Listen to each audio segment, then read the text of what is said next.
Hello दोस्तों, तो आज हम लोग देखने वाले हैं दो चर वाले रैखिक समीकरण का ऑब्जेक्टिव प्रश्न। तो चलिए स्टार्ट करते हैं।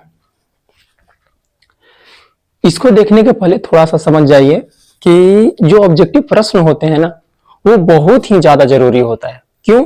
क्योंकि जो बोर्ड में पूछता है वो टोटल 100 नंबर में से 50% हम लोग का रहता है ऑब्जेक्टिव और 50% रहता है सब्जेक्टिव 100% में से। अब बात को समझिएगा, भले ही 50% रहता है लेकिन टोटल क्वेश्चन पूछते हैं 100 और 100 में से हम लोग को मात्र बनाना रहता है 50। ये है ऑब्जेक्टिव सेक्शन और ये है इधर में सब्जेक्टिव। सब्जेक्टिव में भी टोटल 100 नंबर के पूछता है जिसमें से हम लोग को बनाना रहता है मात्र 50 नंबर का। तो बात को समझिएगा, ये जो ऑब्जेक्टिव सेक्शन होता है ये बहुत ही आसान होता है, बहुत ही आसान। जब तक आपका ये ऑब्जेक्टिव 50 नंबर क्लियर नहीं रहेगा तब तक आपका 90% नंबर कभी आ ही नहीं सकता है, 90% से ऊपर कभी आ ही नहीं सकता है, जब तक ये 50 में 50 ना सही हो जाए। ठीक है, इसलिए हम लोग को ऑब्जेक्टिव सेक्शन एकदम कंप्लीट करके चलना है ताकि 90+ नंबर आए हम लोग का मैथ में। और आता है, जिसका ऑब्जेक्टिव सही हो गया ना उसका सब्जेक्टिव आ जाता है उतना नंबर। इसलिए सबसे पहले हम लोग को ऑब्जेक्टिव सेक्शन कंप्लीट करना है। तो चलिए स्टार्ट करते हैं। तो सबसे पहले समझेंगे कि दो चर वाले रैखिक समीकरण युग्म कहते किसको हैं। तो ध्यान से देखिए, दो चर का मतलब होता है दो का मान हमें पता नहीं रहेगा। जैसे इसमें x है और y है, यही दो चर है। अगर जो एक चर कहता तो x रहता या केवल y रहता। इसमें कितने चर हैं? दो चर हैं। दो चर मतलब x भी रहेगा और y भी रहेगा। तो ये दो चर का मतलब समझ में आ गया। इसके बाद कहता है रैखिक समीकरण। रैखिक समीकरण का मतलब क्या होता है? तो रैखिक समीकरण का मतलब होता है घात एक होना चाहिए। घात कितना होना चाहिए? एक होना चाहिए। जैसे लिखा हुआ है 3x + 4y = 5। तो इसमें x का पावर कुछ नहीं है, इसका मतलब 1 है। इसमें भी y का घात कुछ नहीं है तो 1 है। ठीक है, लेकिन अगर जो वही रैखिक न करके द्विघात समीकरण का था तब क्या हो जाता? तो द्विघात समीकरण हम लोग किसको कहते हैं? तरह जाता है x² + 5x + 9 = 0। इस तरह से रहता है, पावर दूर रहता है तो उसको हम लोग कहते हैं द्विघात समीकरण। और जब पावर 1 रहता है तो उसको हम लोग कहते हैं रैखिक समीकरण। तो इसमें जब रहेगा घात तो कितना रहेगा? 1। देखिए दोनों में 1 है, इसमें भी 1 है। तो x और y का जो घात रहेगा इसमें क्या रहेगा? x का भी पावर 1 और y का भी पावर 1 रहेगा और 1 लिखने की आवश्यकता नहीं होता है। इसके बाद लिखा हुआ है युग्म। युग्म का मतलब क्या होता है? तो युग्म का मतलब होता है जोड़ा।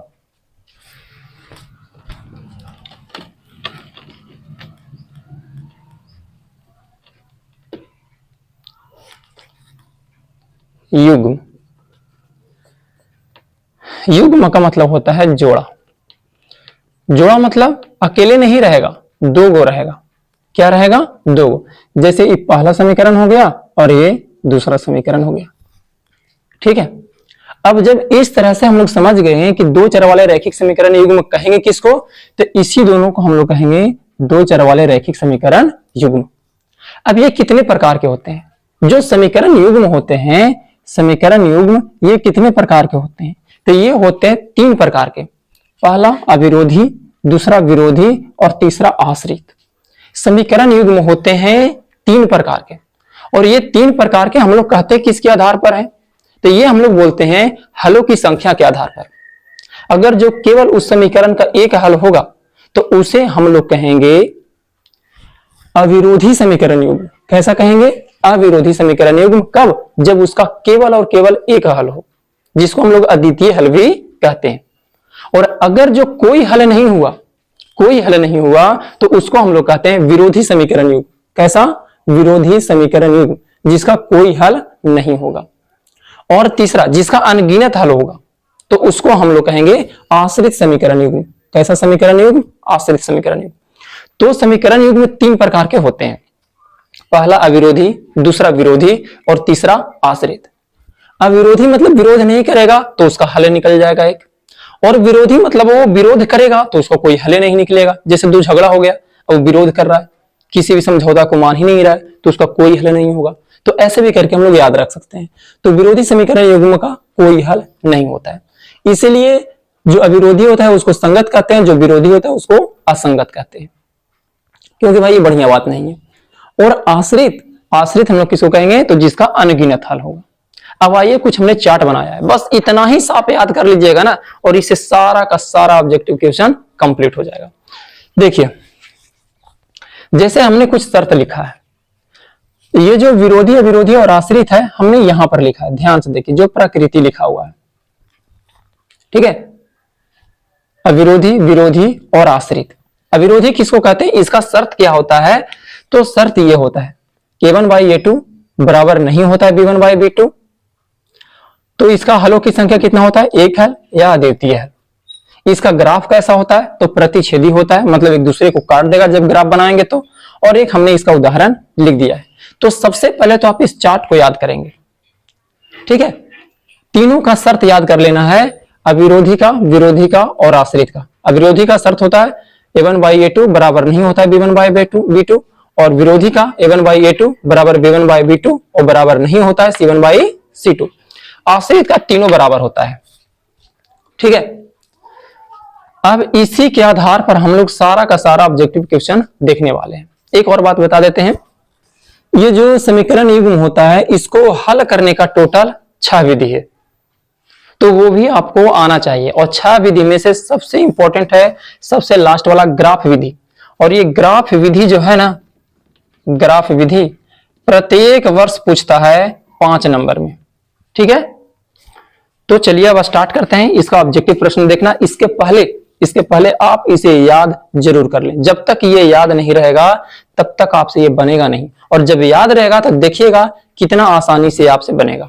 तो चलिए स्टार्ट करते हैं।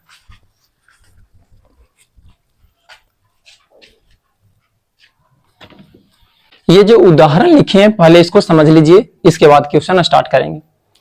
तो हमने ये उदाहरण लिखा है। अब ये जो है ये अविरोधी समीकरण है, हम लोग को कैसे पता चलेगा, तो इसको पता चलने के लिए हम लोग को 3 चीज पता होना चाहिए। कौन कौन सा, तो a1 बाई a2, दूसरा b1 बाई b2 और तीसरा c1 बाई c2।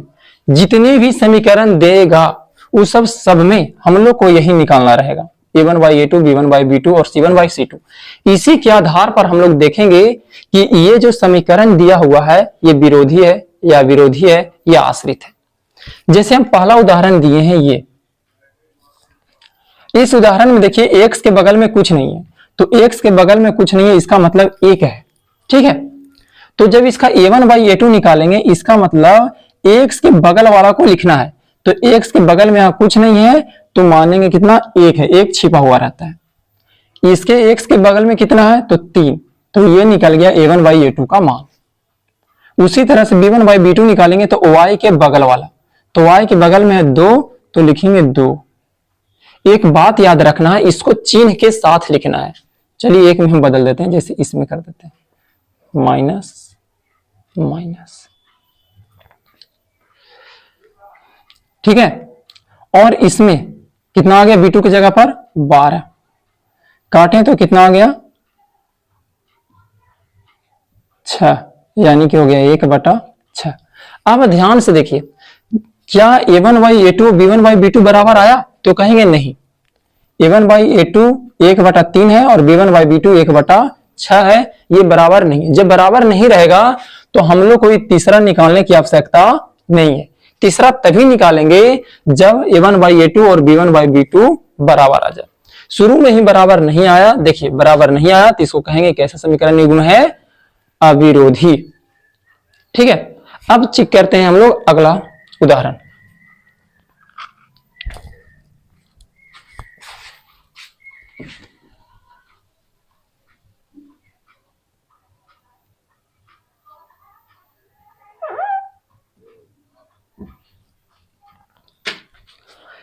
अगला उदाहरण में ध्यान से देखिए, a1 का मान कितना दे दिया है, तो x के बगल वाला 2 है।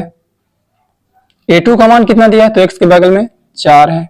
काटेंगे तो आ जाएगा 2 दूना 4 यानी कि 1/2। इसके बाद y के बगल में कितना है 3, इसमें y के बगल में कितना है 6, तो काटें तो भी आ गया 2 यानी कि 1/2। देखिए ध्यान से देखिए, ये बराबर है, आ गया है a1/a2 बराबर है b1/b2 के। तब हम लोग को ये तीसरा निकालना बहुत जरूरी है, जब तक तीसरा नहीं निकालेंगे पता नहीं चलेगा। तो तीसरा में c1 कितना है, तो कोई कोई बोल रहे होंगे 5, लेकिन गलत बात, 5 नहीं है। जब इसको बराबर के पहले लावेंगे, देखिए c1 है कहां, तो c1 बराबर के पहले लिखा हुआ है, तो इस 5 को भी बराबर के पहले लाएंगे तो कितना हो जाएगा, इस समीकरण है 2x + 3y = 5। जब 5 को बराबर के पहले लावेंगे तो हो जाएगा 2x + 3y + 5 है, तो बराबर के पहले आएगा तो हो जाएगा -5 बराबर 0। ठीक है, तो जब यहां लाएंगे तो ये हो जाएगा -5 बटा के नीचे c2 कितना, तो 9 को जब पहले लाएंगे तो ये हो जाएगा -9, माइनस माइनस प्लस हो गया, ये तो कटेगा नहीं, तो 5/9 ही रह गया। ठीक है, तो कहेंगे कि जो तीसरा है वो बराबर नहीं है, तो इसीलिए ये हो गया कैसा, विरोधी समीकरण युग। तो इसका शर्त ये है, शर्त एकदम हर हाल में याद रहना चाहिए। अब देखिए चौथा चेक कर लेते हैं, तीसरा चेक कर लेते हैं। जो तीसरा उदाहरण है,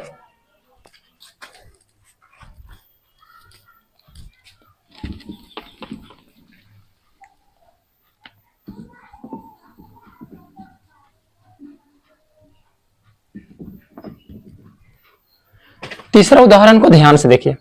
तीसरा उदाहरण में क्या दिया हुआ है, a1/a2 की जगह पर आगे में कुछ नहीं है, मतलब 1 है। a2 कितना है 2 है, तो 1/2 हो गया। इसमें कितना है -1 है, और इसमें कितना है -2, माइनस माइनस प्लस हो जाएगा, तो हो गया ये भी 1/2।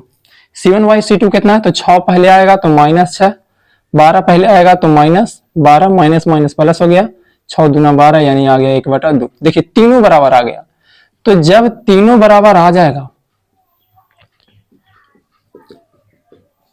तीनों बराबर आ जाएगा, तो हम लोग कहेंगे कि कैसा समीकरण है, तो ये आश्रित है और इसके कितने हल होंगे, तो अनगिनत हल होंगे। जिस तरह से ये बताए हैं उसी तरह से आगे सारे क्वेश्चन आने वाले हैं, सारे के सारे, और इसी पर बस इतना ही चार्ट पर वो सारा का सारा बन जाएगा। तो चलिए अब हम लोग क्वेश्चन स्टार्ट करते हैं।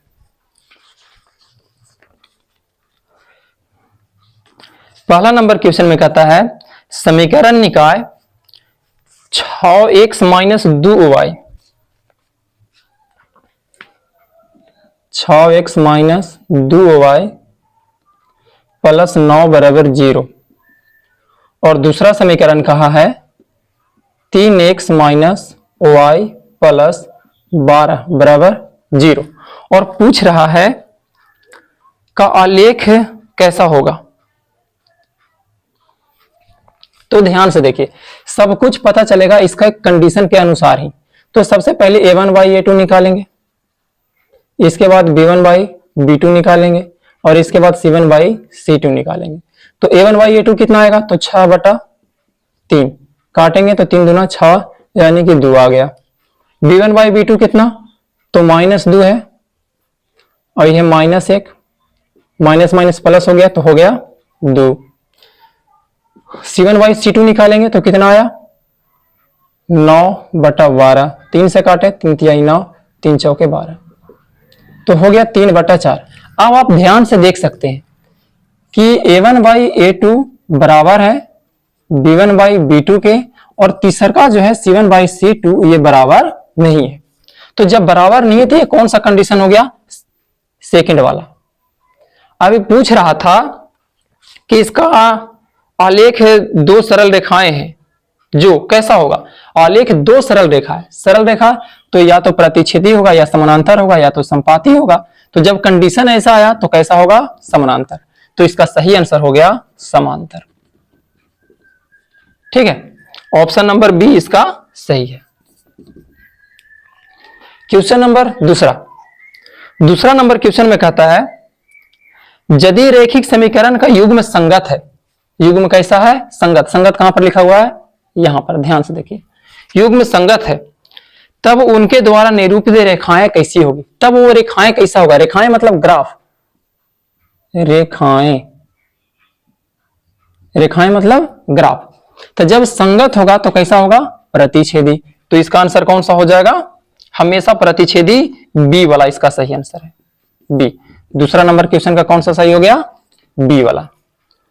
क्वेश्चन नंबर 3 में कहता है दो चर एक्स वाई में रैखिक समीकरण A X plus B Y plus C बराबर 0 के वास्तविक संख्या के समुच्च में कितने हल होंगे? देखिए, अगर जो कोई एक ही समीकरण देगा और पूछेगा कि इसका हल कितना होगा, जब देगा मात्र एक समीकरण, कितने समीकरण? एक समीकरण, और पूछेगा इसके हलों की संख्या बताओ, तो जब जब एक समीकरण देगा तब तब इसका अनंत हल होगा। कितने हल? अनंत हल। अनंत हल मतलब अनगिनत हल। अब इसमें ऑप्शन में मिलाइए कौन सा सही है। पहला में दिया है 1, दूसरा में 2, तीसरा में 3 और चौथा में दिया है इनमें से कोई नहीं। तो इनमें से कोई नहीं है, तीनों का तीनों ऑप्शन गलत दिया है। इसका कितने हल होंगे? अनगिनत हल। जब भी एक समीकरण देगा तो उसका कितना हल होगा? अनगिनत हल। ध्यान सब देखिए, इसमें क्या लग रहा है? ये दो समीकरण है तो नहीं, अनगिनत हल इसी में ना है, आश्रित वाला में अनगिनत है। जब आप ध्यान से देखिएगा नीचे वाला को, जो लिखा हुआ है 2x माइनस 2y बराबर 12, जब 2 कॉमन ले लेंगे तो हो जाएगा x माइनस वाई बराबर 12। ठीक है, तो x माइनस वाई बराबर कितना आ गया था? 2 जब इधर भागा में लगेगा तो कितना आ जाएगा? 6, यानी कि x माइनस वाई बराबर आ गया 6। ध्यान से आप देखिए, क्या ये पहला ही समीकरण नहीं है? तो जब जब एक समीकरण देगा तब तक उसके कितने हल होंगे? अनंत हल होंगे, या अनगिनत हल कह सकते हैं। ठीक है, तो क्वेश्चन नंबर 3 हो गया। क्वेश्चन नंबर 4 में कहता है रैखिक समीकरण में चर के घात की संख्या, तो अभी बताए थे चर के घात की संख्या कितना होता है? तो 1 होता है। यहां भी 1 है, यहां भी 1, सब में, क्योंकि रैखिक समीकरण है। रैखिक का मतलब ही होता है घात कितना? 1। द्विघातीय रहेगा तो 2, त्रिघातीय रहेगा तो 3। अगला नंबर क्वेश्चन, 5वां नंबर क्वेश्चन में कहता है रैखिक समीकरण युग्म 5x प्लस 2y बराबर 16 एवं 7x माइनस 4y बराबर 2 के हल। अब इसमें हल पूछ रहा है तो सोल्व करना पड़ेगा।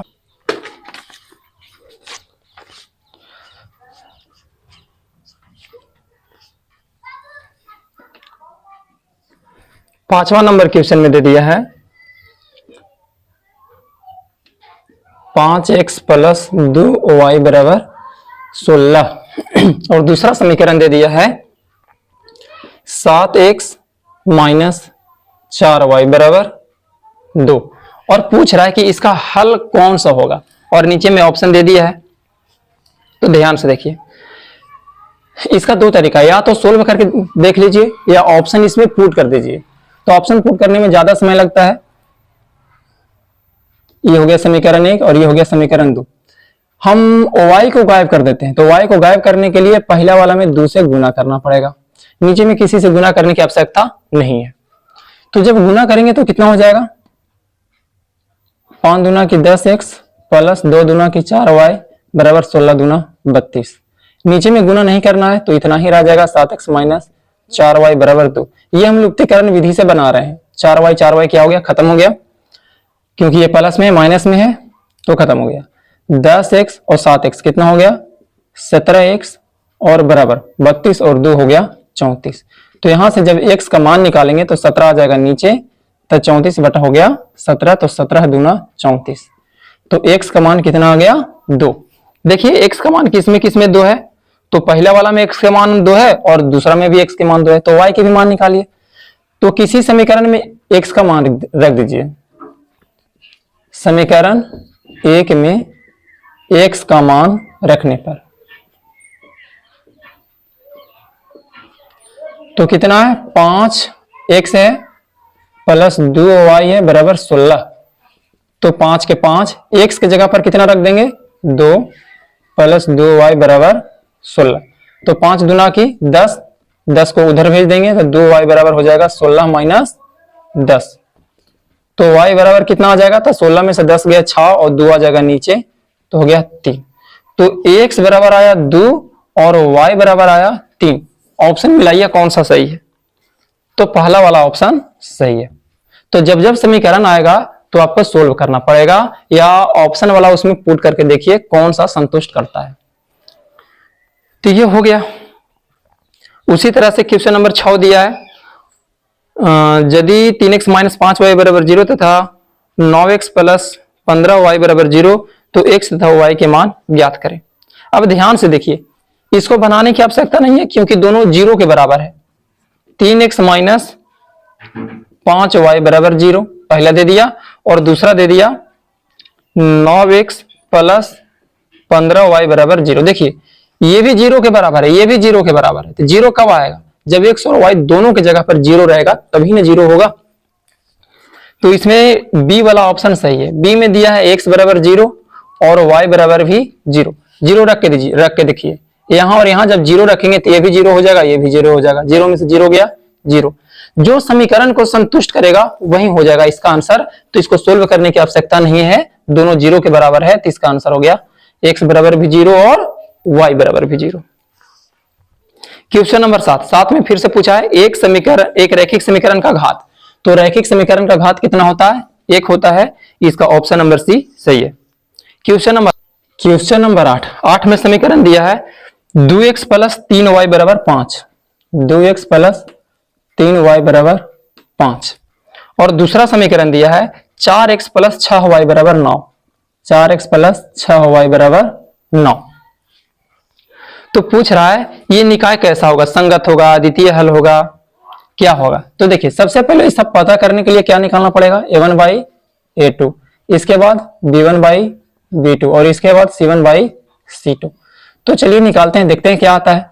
तो 2/4 आ जाएगा, काटेंगे तो 2 दूना 4 यानी कि 1/2 आ गया।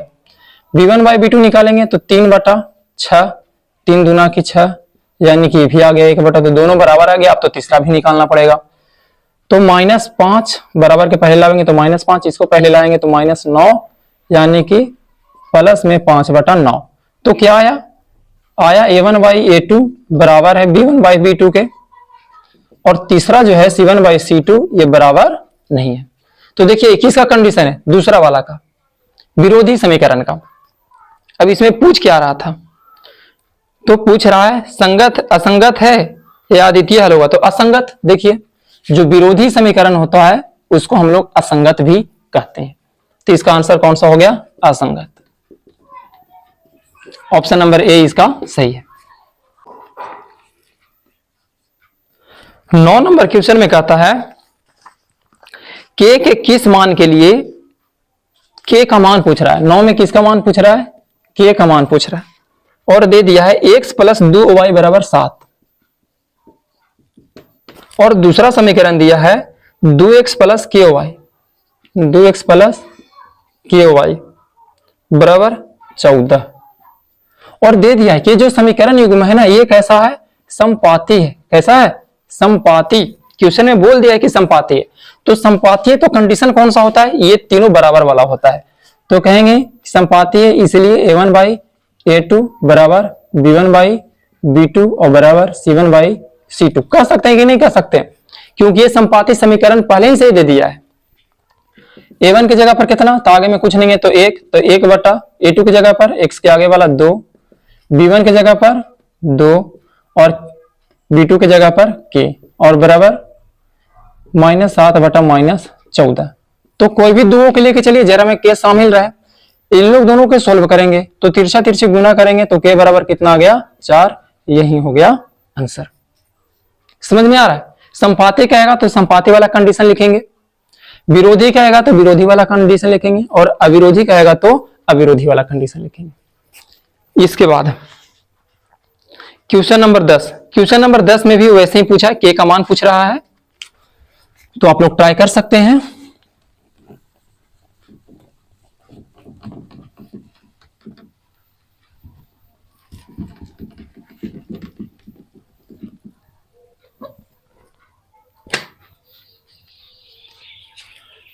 क्वेश्चन नंबर 10 में भी के का मान पूछा है।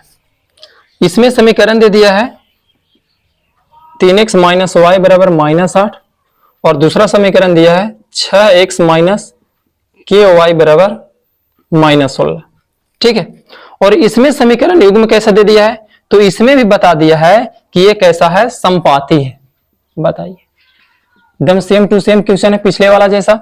इसका भी कंडीशन यही होगा, a1/a2 बराबर b1/b2 और बराबर c1/c2। मान रखिए तो हो जाएगा 3/6, दूसरा के -1/- के, और तीसरा पहले आ जाएगा तो 8/16 लेकर के चलिए इसको, माइनस माइनस प्लस हो गया, 3 दूना की 6, तिरछा तिरछी गुना करेंगे तो के बराबर आ गया 2। यही हो गया आंसर। क्वेश्चन नंबर 11 में कहता है कि दो रैखिक समीकरणों के आलेख प्रतिच्छेदी हैं। कैसा है, प्रतिच्छेदी, यानी कि पहला वाला। तब कहता है रैखिक समीकरण युग्म का क्या हल होगा। कोई हल नहीं होगा, एक हल होगा या दो हल होगा। तो कितना हल होता है प्रतिच्छेदी वाला के, केवल एक हल। कितने हल, केवल एक हल।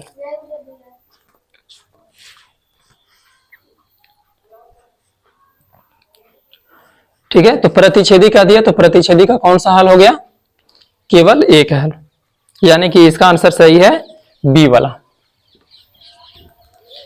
क्वेश्चन नंबर 12 में कहता है दो रैखिक समीकरणों के आलेख समानांतर है, तब रैखिक समीकरण का युग्म, अब एक ही बोल दिया समानांतर, तब वो उसका क्या हल होगा, तब उसका हल होगा कोई हल नहीं। ठीक है, तो इसका आंसर कौन सा हो जाएगा, ए हो जाएगा। क्वेश्चन नंबर 12 का कौन सा आंसर हो गया, ए।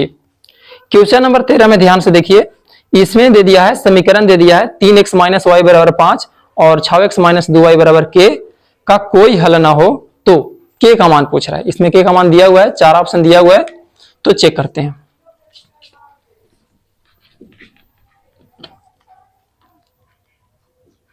तीन एक्स माइनस वाई बराबर 5 और दूसरा में दे दिया 6x - 2y बराबर k, और कहा है कैसा हल है, कोई हल नहीं,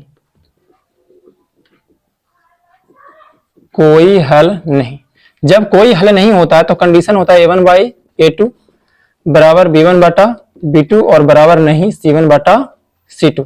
लेकर के चलिए इसमें, तो a1 की जगह पर कितना 3/6 -1/2 बराबर नहीं, सॉरी -2 -5/- माइनस माइनस प्लस हो जाएगा। हम लोग को ये वाला लेकर के चलना है, के शामिल रहना चाहिए तभी तो के का मान निकलेगा, जिसमें के रहेगा वही वाला लेके चलना है।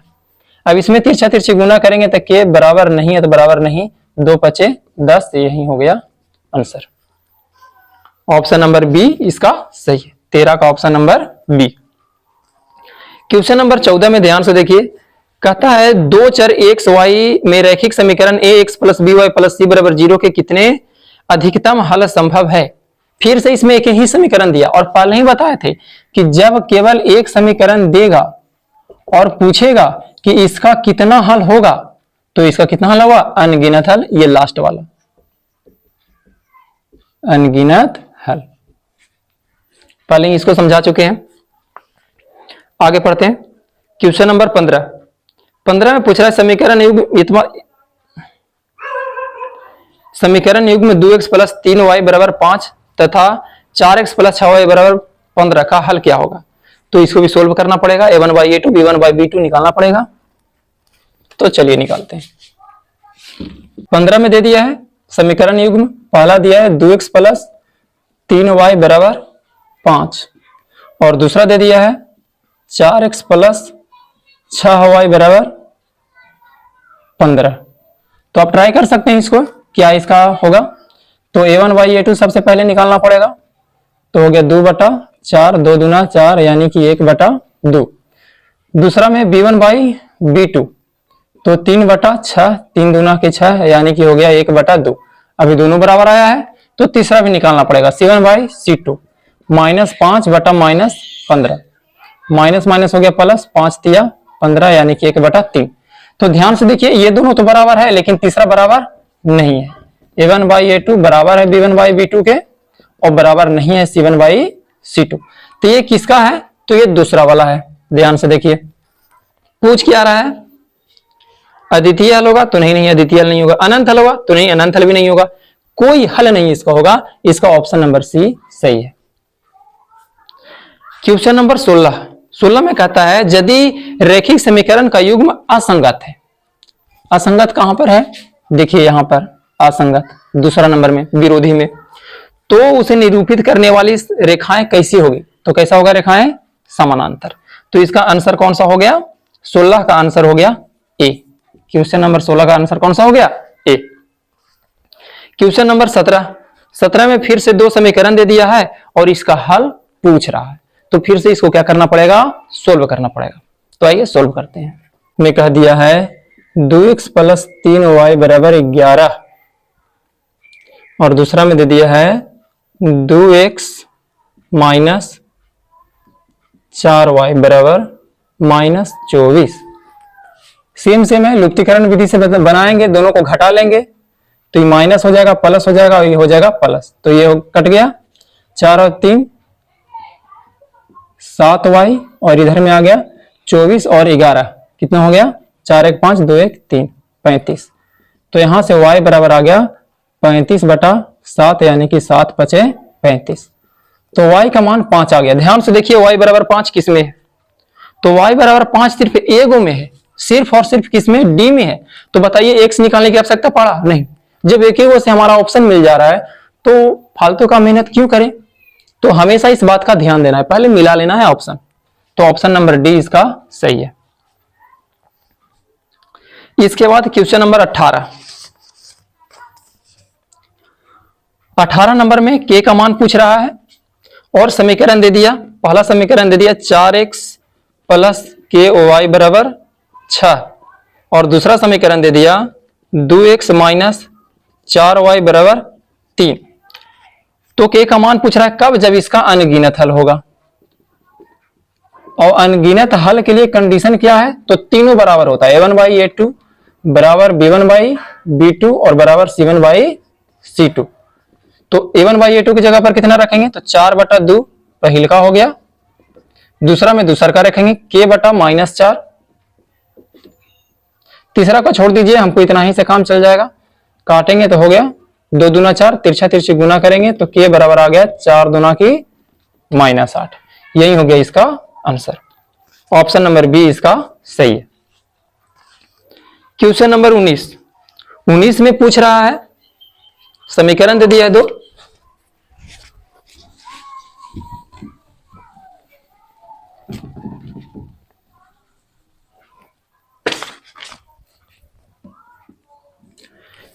क्वेश्चन नंबर 19 में दे दिया है समीकरण निकाय कितना, तो 5x - 3y + 2 = 0 और दूसरा में दे दिया है 6x + y - 2 = 0।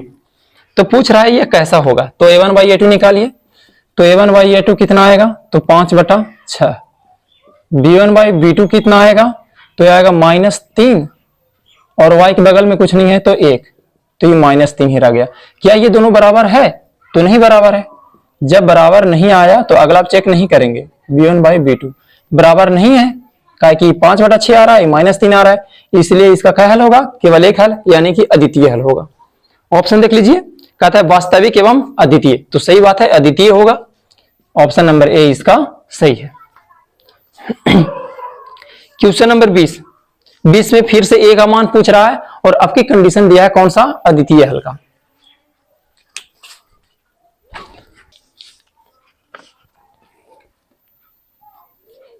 बीस नंबर क्वेश्चन में कहता है समीकरण निकाय दे दिया है कितना, 2x + ay = 1 और दूसरा समीकरण दे दिया है 3x - 5y = 7। ए का मान पूछ रहा है कब, जब इसका अद्वितीय हल होगा। अद्वितीय हल, अद्वितीय हल के लिए कंडीशन कौन सा है, तो पहले का ध्यान से देखिए, a1/a2 बराबर नहीं b1/b2। तो मान रखिए a1 की जगह पर कितना, 2/3 बराबर नहीं a के a और b2 की जगह पर कितना, -5। जब तिरछा तिरछी गुना करेंगे तो कितना हो जाएगा, 3a बराबर नहीं 5 दूना की -10, यानी कि a बराबर नहीं होगा -10/3। ऑप्शन मिलाइए, ऑप्शन नंबर बी इसका बिल्कुल सही है, -10/3 के बराबर नहीं होना चाहिए ए का मान, इसके अलावा सारा का सारा होगा। क्वेश्चन नंबर 21 क्वेश्चन नंबर 21 में कहता है समीकरण दे दिया और बोल रहा है अद्वितीय हल। अद्वितीय हल कब होगा? तो जब a1 बाई a2 बराबर नहीं होगा b1 बाई b2 के। ऑप्शन में देख लीजिए कौन सा सही है। सी वाला ऑप्शन इसका सही है। इसके बाद क्वेश्चन नंबर 22 में कहता है समीकरण दे दिया कौन कौन सा? 22 का दो समीकरण दे दिया है, x प्लस 2y बराबर 9 और दूसरा दिया है, दूसरा में दे दिया x बराबर 5। कितना? x बराबर 5। तो पूछ रहा है y का मान क्या होगा, तो x की जगह पर रख दीजिए कितना? 5 प्लस 2y बराबर कितना? 9। तो 2y बराबर कितना हो गया? 5 इधर जाएगा तो 9 माइनस 5, तो y बराबर हो गया 9 में से 5 गया 4, 2 आ गया भागा में तो 2, तो y बराबर कितना आ गया? 2 हो गया आंसर। क्वेश्चन नंबर 22 तक कंप्लीट हो गया। क्वेश्चन नंबर 23 में ध्यान से देखिए, कहता है यदि रैखिक समीकरण के आलेख एक बिंदु पर काटे, एक बिंदु पर किसमें काटता है? तो सिर्फ प्रतिच्छेदी में एक बिंदु पर काटता है। एक बिंदु पर काटेगा, इसका मतलब केवल कितने हल होंगे? एक हल होंगे। तो पूछ रहा है ये समीकरण कैसा होगा? विरोधी होगा, विरोधी होगा, आश्रित होगा। तो एक पर काटेगा तो कैसा होगा? अविरोधी। इसका ऑप्शन नंबर सी बिल्कुल सही है। क्वेश्चन नंबर 24 में ध्यान से देखिए, कहता है जब दो चर वाले समीकरणों का आलेख संपाती हो तब उनके हल कितने होंगे? तो संपाती किसमें? तीसरा वाला में। कितने हल होंगे इसके? तो अनगिनत हल होंगे। इसका ऑप्शन नंबर डी बिल्कुल सही है, डी। क्वेश्चन नंबर 25 में वैसे ही ग्राफ दे दिया है, ग्राफ नहीं, कंडीशन दे दिया है, शर्त दे दिया है। तो कौन सा होगा अनंत हल के लिए? तो अनंत हल के लिए तीनों बराबर होता है। इसका ऑप्शन नंबर डी बिल्कुल सही है। a1 बाई a2 बराबर b1 बाई b2 बराबर c1 बाई c2। इसके बाद क्वेश्चन नंबर 26 को ध्यान से देखिए। इसमें k का मान पूछ रहा है जब इसका अद्वितीय हल होगा। क्वेश्चन नंबर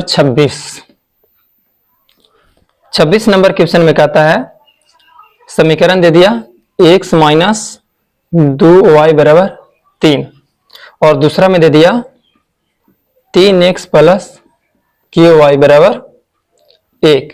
तो k का मान पूछ रहा है कब? जब इसका अद्वितीय हल होगा। अद्वितीय हल, तो अद्वितीय हल के लिए कंडीशन वही फिर से लगाएंगे, a1 बाई a2 बराबर नहीं है b1 बाई b2। तो a1 का मान कितना? तो x के बगल वाला कुछ नहीं है तो 1, इसमें x के बगल में कितना है? 3 बराबर नहीं माइनस 2 बटा k, तिरछा तिरछी गुना करेंगे तो k बराबर कितना आ जाएगा? 3 दूना माइनस 6 बराबर नहीं है माइनस 6 के। तो कौन सा इसका आंसर हो गया? ऑप्शन नंबर 20 का बिल्कुल सही है। आप इसे पहले एक बार ट्राई जरूर किया करें।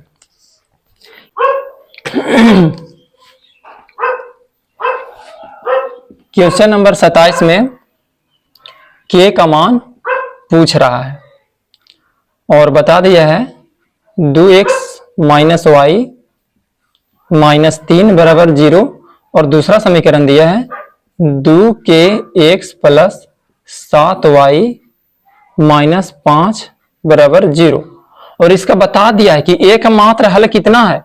तो x बराबर 1 है और y बराबर माइनस 1 है। तो इसमें रखिए मान, k का मान निकल जाएगा ऐसे ही। तो 2 के 2 k और x की जगह पर कितना रखेंगे? 1 प्लस 7 गुने y की जगह पर कितना? तो माइनस 1, माइनस 5 है तो माइनस 5 बराबर 0। बस इसको सोल्व कर लेना है। तो यहां तो 2 के रह जाएगा और प्लस माइनस माइनस हो गया 7 और माइनस 5 बराबर 0। तो 2 के बराबर माइनस 7 और माइनस 5 कितना हो गया? 7 5 12 बराबर 0। तो आ गया 2 के बराबर कितना? 12। तो आ गया के बराबर कितना? 12 बटा 2 यानी कि 6। तो के मान कितना आ गया? 6 आ गया। ऑप्शन नंबर सी इसका सही है। इसके बाद क्वेश्चन नंबर 28 में समीकरण दे दिया है x माइनस 2y बराबर 0 और दूसरा दे दिया है 3x प्लस 4y बराबर 10। तो पूछ रहा है x y का मान क्या होगा? तो इसको समीकरण 1 कर लेते हैं, इसको समीकरण 2 कर लेते हैं। समीकरण 1 में 2 से गुना कर देते हैं इसमें गुना करने की आवश्यकता नहीं है, क्या है कि 2 से गुना करेंगे तो y बराबर हो जाएगा। बनाने का विधि हमेशा याद रखना है, हम बना रहे हैं इसको लुप्तीकरण से। जब 2 से गुना करेंगे तो कितना हो जाएगा, 2x माइनस 2 दूना 4y बराबर 0। 1 से गुना करेंगे तो इतना ही रह जाएगा, 3x प्लस 4y बराबर 10। सोल्व करेंगे तो कितना आ गया, 4y खत्म, 3 2 5x बराबर कितना इधर में आया 10। तो x बराबर कितना आ जाएगा यहां से, तो काटेंगे 5 दूना की 10, x बराबर आ गया 2। तो x बराबर 2 किस में दिया है, पहले ऑप्शन मिला लीजिए, 2 को में दिया है, तो दूसरा का भी निकालना पड़ेगा। तो समीकरण 1 से चलेंगे, समीकरण 1 कितना है, तो x माइनस 2y बराबर 0। x के मान कितना निकाल करके ले आए, 2 माइनस 2y बराबर 0। 2 को उधर में भेज देंगे तो माइनस 2y बराबर -2 हो जाएगा। तो y बराबर कितना, तो -2 बटा -2 माइनस माइनस प्लस कट गया, यानी कि y बराबर कितना आ गया 1। x बराबर 2 और y बराबर 1। ऑप्शन मिला लीजिए, ऑप्शन नंबर ए इसका सही है। क्वेश्चन नंबर 29,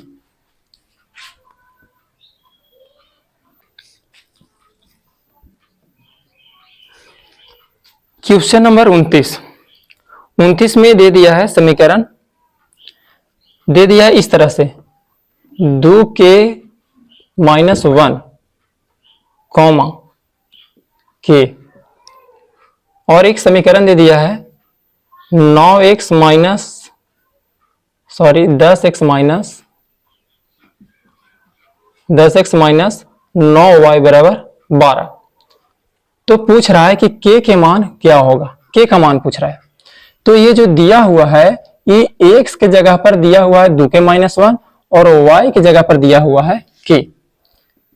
तो 10 के 10 और x के जगह पर रख देते हैं 2k माइनस 1 माइनस 9 के 9 और y के जगह पर रख देते हैं k बराबर कितना हो गया 12। सोल्व करेंगे 10 दूना की 20 के माइनस 10 इकाई 10 माइनस 9 के बराबर 12। तो 20 में से 9 गया तो बचा 11 के, 10 को बराबर के बाद में भेज देंगे तो 12 प्लस हो जाएगा 10, तो 11 के बराबर हो गया 22। तो के बराबर आ गया 22 बटा 11, 11 दूना 22, यानी कि के का मान कितना आ गया 2 आ गया। जब भी इस तरह से क्वेश्चन दे तो समझ जाना है कि पहले का जो है x का मान होता है और दूसरा का किसका मान होता है, y का मान होता है।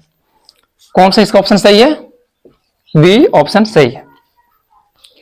क्वेश्चन नंबर 30 में पूछा है, रैखिक समीकरण युग्म में दे दिया है। क्वेश्चन नंबर 30 को ध्यान से देखिए, x प्लस 2y बराबर 5 और दूसरा दे दिया है 3x प्लस 12y बराबर 10। तो पूछ रहा है ये कैसा होगा, तो निकालते हैं a1 y a2 कितना आता है, तो 1/3 आ गया, इसके आगे 1 इसके आगे 3। b1 बाई b2 कितना आता है, तो 2/12, 2 छक 12 आ गया 1/6। क्या दोनों बराबर है, नहीं आया। a1 बाई a2 बराबर नहीं है b1 बाई b2 के। जब बराबर नहीं है तो कौन सा हो जाएगा, केवल एक हल, केवल एक हल होगा। इसका ऑप्शन नंबर ए बिल्कुल सही है। क्वेश्चन नंबर 31 में ध्यान से देखिए, समीकरण दे दिया है 173x प्लस 197 y बराबर 149 और दूसरा दे दिया है 197 x प्लस 173 y बराबर 221 और इसमें पूछ रहा है x y का मान कितना होगा।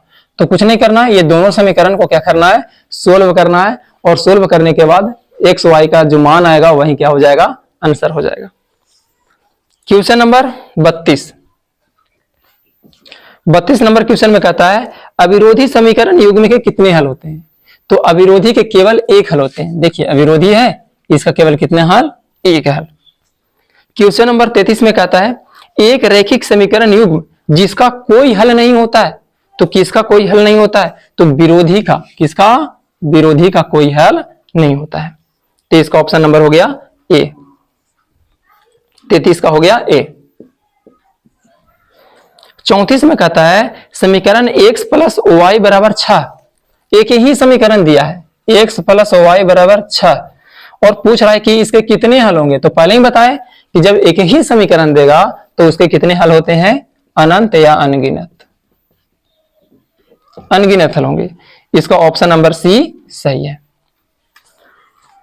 तो इस तरह से 34 क्वेश्चन समाप्त हो गया है। तो इसके बाद मिलते हैं हम लोग नेक्स्ट वीडियो में, उसमें लेकर के आएंगे आगे वाला प्रश्न।